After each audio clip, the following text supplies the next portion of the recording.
Hi everyone, welcome to my channel. It's Nikki here, and today I have decided to do my very first spread in my DIY fabric journal that I made.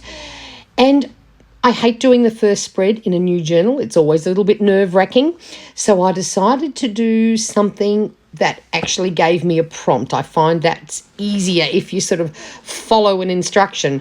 So Maremi Small Art is doing a thing called collage in tiles. You use up your scraps, and as a junk journaler, no shortages of scraps around this place. So I'm prepping my journal. I keep wrapping from things that I purchased to help protect the pages underneath, especially because all the pages in this journal are a different size. And what I'm going to start with is some gold paint.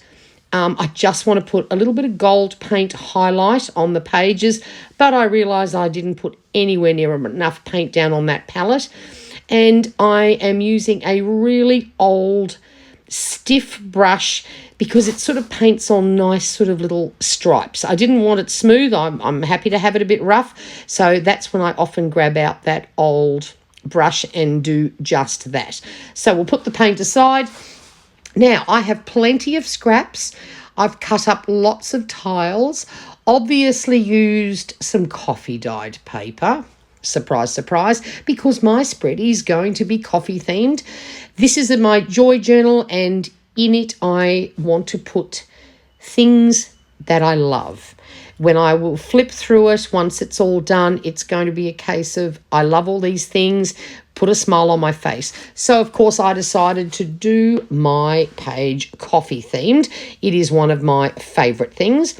And all you have to do is grab your scraps and start gluing. So, of course, that's exactly what I'm doing here. Sort of decided to go with a bit of a light, dark contrast thing so that each of the tiles stand out. And, of course, being a junk journaler, we seem to have this aversion to too many straight lines.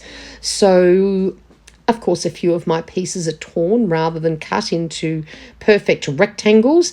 Now, I've used all sorts of paper here. I've got some, obviously, coffee-dyed paper. I've got some little scraps that I made when I did the 100-day project last year. And I just did 100 days of collage fodder. So some of these pieces are from that. A couple of the little bits are from swaps that I've been in.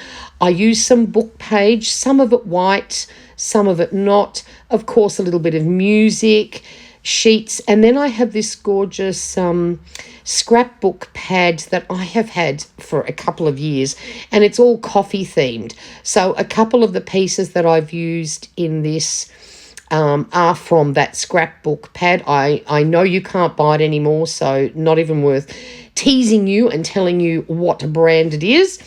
I also have a couple of very thin sheets of scrapbook paper that I had coffee dyed as well, like that piece right there. And I tried to avoid putting colour down. There's tiny little hints of colour, but I was going for a really neutral theme because, as you can see up to the left, my actual big coffee cup, my centerpiece, is a deep dark red. So I decided to just go with things that are pretty neutral. There's no rules how you put these down. I know I've watched a couple of videos and they've sort of gone across the page, but I decided no, I've got to be a bit different. I'm going to build up from the left to the right because I want to be able to put that big coffee cup down, and I don't want it to have to sort of sit on top of lots of bits of paper because it'll be too lumpy and bumpy. It's I just cut that out of a Breathe magazine, one of my favourite magazines. I love using them because they are printed on matte paper, so you don't have to worry about having shiny, glossy images in your journals. So, and I couldn't believe it. I was just so grateful. I knew I had some coffee images in some of them. I had seen it. And literally the very first magazine, because I've got a lot of magazines, let me tell you. But the very first one that I picked up from my collection, he had that fabulous looking coffee cup in there. So I thought, right, that is absolutely perfect. And I do apologise for the shaking. I grabbed the wrong glue stick. I really should have grabbed an Uhu one instead of that one. And it was just not being very helpful. And so, yes, sorry, things are a little bit shaky as I'm trying to press all these bits down with this silly glue. Things didn't want to stick. You'll see quite a few times I've sort of had to go over things and like then redo it because it's, oh, look. Anyway, it doesn't matter. It's not life or death. It's just I should have grabbed my Uhu glue stick. They are definitely my favourites. So I sort of had to try and apply quite a bit of pressure to get all these to sort of stick down. Once it's dry, I'll go through and check all the corners and redo it if necessary. And, of course, being a junk journaler, I had to add a few other little bits. For example, why not throw a stamp in? Sort of the colour seemed right to match the theme. And, of course, a little number tab thing. Now, what do you call them? Little numbers that we use. I had one of those handy on my desk, so I thought, why not add that? I've also used a few bits of paper from printables that I have used in the past, and they're not coffee themed, but the colours worked perfectly. Now, of course, it's time to glue down my giant coffee cup. Absolutely love that image, and it just fits in perfectly down there.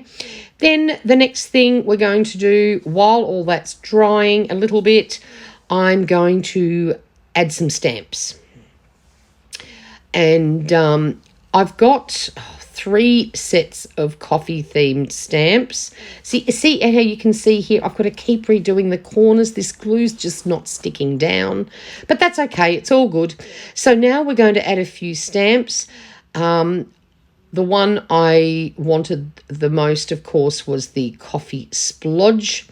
So I realised I didn't have my brown ink, and then I couldn't find my brown ink, so it's okay. I decided it's all right. I've got the distress pad there. Why don't we just use that?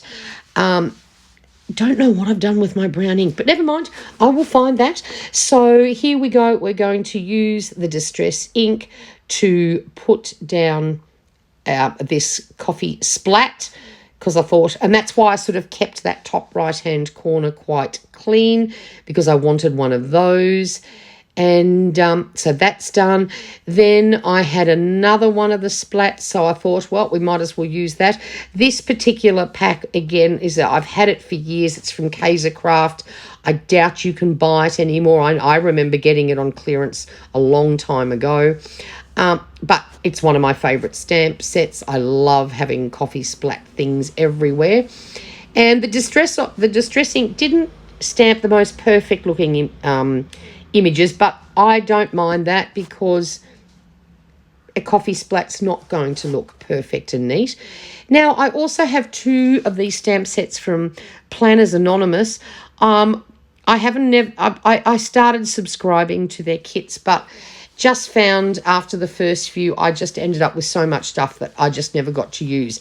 So I had the first one was from one of the very first kits they did, and then the second one was Barista Babe. I managed to score that on one of the, swaps and sales pages, so that was handy. So here I'm just popping a few little coffee bean stamps around the place just for fun on a couple of the lighter areas.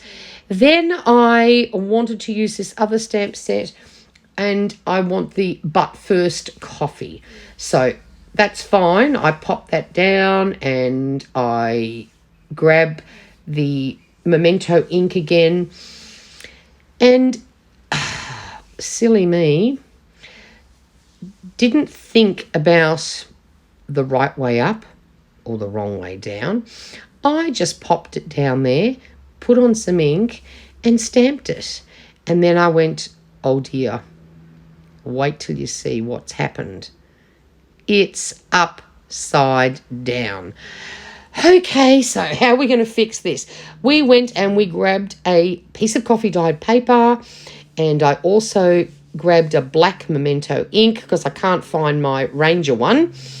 And I'm just making a little stamp and then cutting it out, and I'm just going to stick it over the top because I really don't want to look at my coffee upside down. So we're just going to glue that down, and no one needs to know that I stuffed up. Look, we all make mistakes sometimes, not a problem. It's just trying to find a way to fix it. In this case, because I've used all the paper tiles, it doesn't even look out of place that I am putting a redo on top. But at least that's done. And thankfully it fits in perfectly. And guess what? No one needs to know. So that's that. Now, the next thing I do is I am grabbing my white paint, and I also had put a little bit of water in one of the other wells because I do want a few white splatters. This is just an El Cheapo Montmartre white paint I get from a discount shop. It was the first white paint I could find, so that's the one we're using. And when you're splattering, of course, it always helps to water it down a bit because otherwise it's way too thick. And so just plopping a bit of water in there, and I'm using my favourite fan brush. When I'm doing splattering, I didn't want the splatters big. I wanted them on the smaller side because they're not taking over. They're just sort of a bit of a highlight. So I love using this particular fan brush. I don't ever use it for anything else, but it's great. And as you can see, it just does lots of nice, neat little splatters all over the place. I just wanted to break up some of that brown a little bit and just splat it around. Get that out of the way, and then I also have some coffee in a little spray bottle here, and I'm just misting the whole thing with a little bit of coffee. I might even add some more once it's dry. I'll sort of see how it looks, but otherwise that is my page finished. I'm so glad I've now done my first one. I'll just remove these protective sheets now that all the dirty work is done. And I hope you enjoyed this video. There's plenty of others. If you follow the hashtag that's in the title, you can go and have a look at some of the great work others have done. I've kept this simple, but I really enjoyed doing it, and it's finished, and I hope you enjoyed that. If you are not a subscriber, please hit the subscribe button, and I'd love a thumbs up if you enjoyed it. Thank you. Bye for now.